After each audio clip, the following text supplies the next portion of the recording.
आज हम लोग इस वीडियो में डिस्कस करेंगे एक्सरसाइज 7.1 का क्वेश्चन नंबर 13। इसकी स्टेटमेंट सबसे पहले देख लें। स्टेटमेंट इसकी क्या है जी? Prove that the line segment joining the mid points of two sides of a triangle is parallel to third side and half as long. मतलब क्या है जी इसका? मतलब इसका कुछ इस तरह से है कि वो कहता है कि जी अगर आप एक ट्राइंगल लें, जो कि मैंने एक ट्राइंगल ली है ए बी सी। जाहिर सी बात है हम लोग वेक्टर्स को डिस्कस कर रहे हैं, तो ये जो इसका वर्टिक्स ए है उसका पोजीशन वेक्टर स्मॉल ए, वर्टिक्स बी का पोजीशन वेक्टर स्मॉल बी और वर्टिक्स सी का पोजीशन वेक्टर स्मॉल सी। ये बात मैंने इधर भी लिख भी दी। प्रूफ मैंने अब ये करना है कि भाई ये जो एक साइड है ना ए बी, इस साइड का मिड पॉइंट ले लें, ए सी साइड का मिड पॉइंट ले लें, ये आप कोई सी भी दो साइड ले सकते हैं। मैंने ए बी और ए सी का मिड पॉइंट लिया है, आप चाहे ए सी और बी सी का मिड पॉइंट ले लें, वो आपकी अपनी चॉइस है। प्रूफ अब मैंने ये करना है कि भाई ये जो मिड पॉइंट्स है, अगर मैं इसको नाम दे दूं, ए बी के मिड पॉइंट को मैं नाम दे दूं डी का और ए सी के मिड पॉइंट को मैं नाम दे दूं ई का, वो ये कहता है कि इन दोनों मिड पॉइंट्स को अगर हम लोग आपस में मिलाते हैं तो ये एक अंदर न्यू लाइन बन जाती है, नई लाइन सेगमेंट। हमने ये प्रूव करना है कि ये जो नई लाइन है, ये क्या है कि ये जो साइड है नीचे बी सी, ये इसके क्या है? पैरेलल भी है और इससे हाफ भी है। क्या है जी?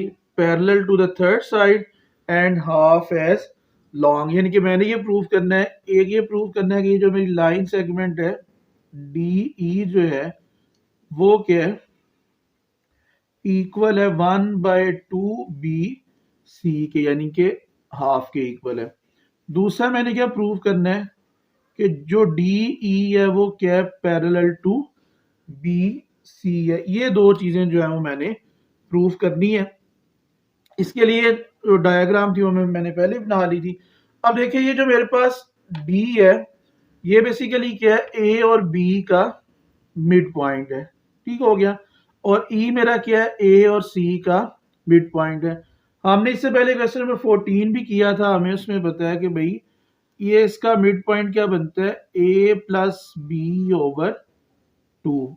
ए का unit vector position vector A, B का पोजीशन वेक्टर बी, दोनों को ऐड करके 2 पे डिवाइड कर देंगे। ए प्लस सी ओवर 2 आ गया। तो ये मेरे क्या बनते हैं जी? दोनों के पोजीशन वेक्टर्स जो है वो मेरे पास बन जाएंगे।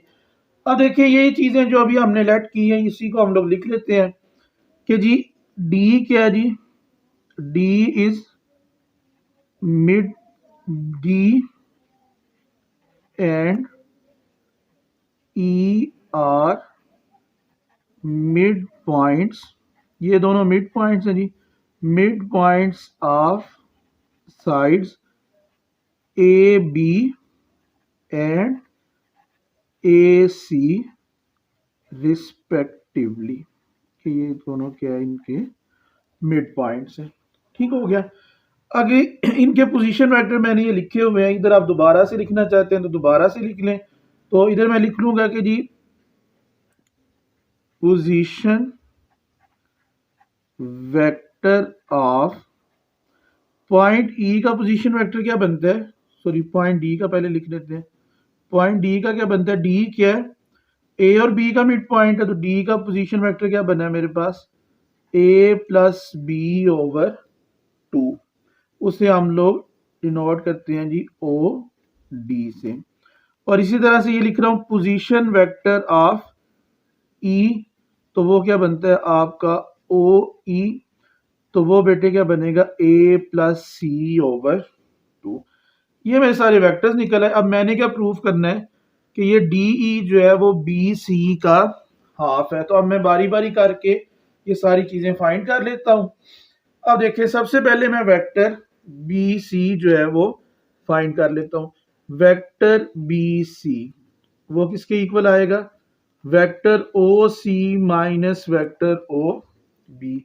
आपको बताया हुआ है कि जो पॉइंट बाद में लिखा जाता है उसका पोजीशन वेक्टर पहले लेते हैं हम लोग, और पहले वाले पॉइंट का पोजीशन वेक्टर बाद में।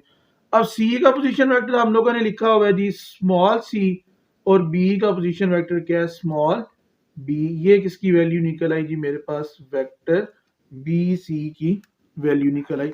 अब इसी तरह से क्या कर लेंगे, वेक्टर डी ई का भी वैल्यू फाइंड करेंगे।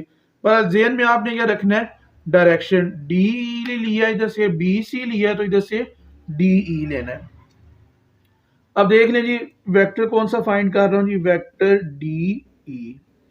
वेक्टर डी ई क्या आ रहा है मेरे पास जी, ओ ई माइनस ओ डी। ओ ई की वैल्यू क्या है जी, A plus C over two minus A plus B over two आ गया।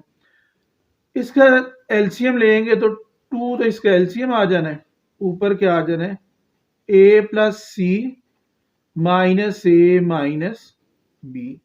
ये सारी टर्म्स जो आपके ए से कट जाएगा, सी माइनस बी ओवर टू आ गया मेरे पास। हाँ जी, इतनी बात समझ में आती है। अब इसको जो है वो फर्दर इसकी सिंप्लीफिकेशन कर लेते हैं।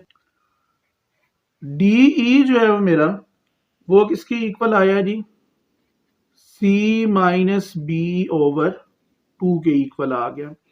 अच्छा, अगर मैं इसमें से ये टू जो है वो सेपरेट कर दूं, वन ओवर टू, तो ये क्या बनता है, सी माइनस बी। तो आप लोग ये देखें, ये सी माइनस बी जो है, ये तो वेक्टर बी सी की वैल्यू नहीं है। तो बेशक आप इसे अगर वन का नाम देना चाहें तो फिर मैं लिख सकता हूं जी, फ्रॉम इक्वेशन नंबर वन मेरा जो वेक्टर डी ई है वो किसके इक्वल आ गया, 1/2 वेक्टर बी सी के इक्वल आ गया। तो यहाँ से मेरा जो रिक्वायर्ड रिजल्ट है वो प्रूफ हो गया है कि जी लास्ट में हम लोग क्या लिख देंगे जी, hence D E is parallel to B C, और साथ में क्या लिख देंगे जी, and D E is half as long as is half as long as B C. अच्छा, ये जो क्वेश्चन है ये प्रूफ तो आपका इधर खत्म हो गया। अब इस प्रूफ को करने के बाद स्टूडेंट के माइंड में एक क्वेश्चन अरेज हो जाता होता है, वो उसका आंसर भी मैं देता चलूँ। यहाँ पे स्टूडेंट ये कहता है कि सर हमें ये तो नज़र आ गया कि डी ई जो है 1/2 बी सी के इक्वल है, ये इससे हाफ है, लेकिन सर ये पैरेलल वाली लॉजिक जो है ना, ये हमें समझ नहीं आई कि ये पैरेलल किस तरह है इसके। असल में यहाँ तक अभी तक हम लोगों ने पैरेलल का कोई खास कंसेप्ट डिस्कस भी नहीं किया हुआ। पैरेलल का जो मेन काम है आपका, वो काम है आपका जाके 1.7.2 एक्सरसाइज में। अभी ये किस तरह इसके पैरेलल है उसकी आपको थोड़ी सी लॉजिक समझा देता हूँ, ताकि आपके जेहन में किसी भी किस्म की कोई कंफ्यूजन ना रहे। पैरेलल जो वेक्टर्स होते हैं स्टूडेंट्स, हम लोग ये कहते हैं कि ऐसे वेक्टर्स जिनकी डायरेक्शन क्या हो, सेम हो, उन्हें हम लोग नाम देते हैं जी पैरेलल वेक्टर्स का। देखिए सपोज ये वेक्टर मेरे पास u है और ये वेक्टर मेरा v है। आपको पता है वेक्टर के अंदर मेन दो चीजें होती हैं, एक क्या होता है उसकी मैग्नीट्यूड और एक क्या होती है डायरेक्शन। जो पैरेलल वेक्टर्स होते हैं ना, इनकी डायरेक्शन तो सेम होती है, बट इनकी जो मैग्नीट्यूड होती है वो डिफरेंट होती है। अब यहाँ पे देखिए, मैं ये सपोज कर लेता हूँ कि ये जो वेक्टर मैंने v लिया है ना, इसकी मैग्नीट्यूड क्या है, 4 है, और ये जो वेक्टर u मैंने लिया है ना, इसकी मैग्नीट्यूड क्या है, 2 है। इसकी मैग्नीट्यूड 2 है और इसकी मैग्नीट्यूड 4 है। अब आपको पता है कि अगर हम लोग किसी भी वेक्टर को किसी नंबर से मल्टीप्लाई करते हैं, यानी कि अगर मैं इसी वेक्टर u को क्या कर दूं, मैं 2 के साथ मल्टीप्लाई कर दूं, वेक्टर u को मैं क्या करूं, 2 के साथ मल्टीप्लाई करता हूं, तो इसकी जो लेंथ है वो क्या हो जाएगी, डबल हो जाएगी। जब इसकी लेंथ डबल होगी तो ये 2 के साथ मल्टीप्लाई होने की वजह से ये वेक्टर v के इक्वल आ गया। तो इधर से यानी कि ये लिखा जा सकता है कि वेक्टर v असल में किसके इक्वल है, 2u के, या 1/2v जो है वो किसके इक्वल है, वेक्टर u के। तो ये बेटे रिजल्ट होता है पैरेलल वेक्टर्स का कि जो पैरेलल वेक्टर्स होते हैं क्योंकि उनकी मैग्नीट्यूड एक दूसरे से डिफरेंट होती है, उस केस में अगर हम लोग इसको किसी एक स्पेसिफिक नंबर से मल्टीप्लाई करें तो दूसरे वेक्टर के इक्वल आ सकता होता है। अब यहाँ पे यही चीज लिखी हुई है, देखिए कि डी ई क्या है कि अगर हम लोग वन बी सी को 1/2 से मल्टीप्लाई करें तो ये वेक्टर डी ई के इक्वल बनता है, और ये पैरेलल वेक्टर ही होते हैं। पैरेलल वेक्टर वही होते हैं कि अगर हम लोग उनमें से किसी एक वेक्टर को किसी स्पेसिफिक नंबर से मल्टीप्लाई करें तो वो दूसरे वेक्टर के इक्वल आ जाए तो फिर हम लोग उसे कहते हैं कि ये दोनों वेक्टर्स क्या है, एक दूसरे के पैरेलल है। अब इसलिए ये भी चीज इधर प्रूफ हो रही है, इसका कोई भी आपको प्रॉपर प्रूफ सेपरेटली करने की जरूरत नहीं है क्योंकि ये फॉर्म यहाँ पे ऑलरेडी बनी हुई है। तो उम्मीद है कि आपको ये भी लॉजिक समझ आ गया होगा कि ये डी ई किस तरह से बी सी के पैरेलल है।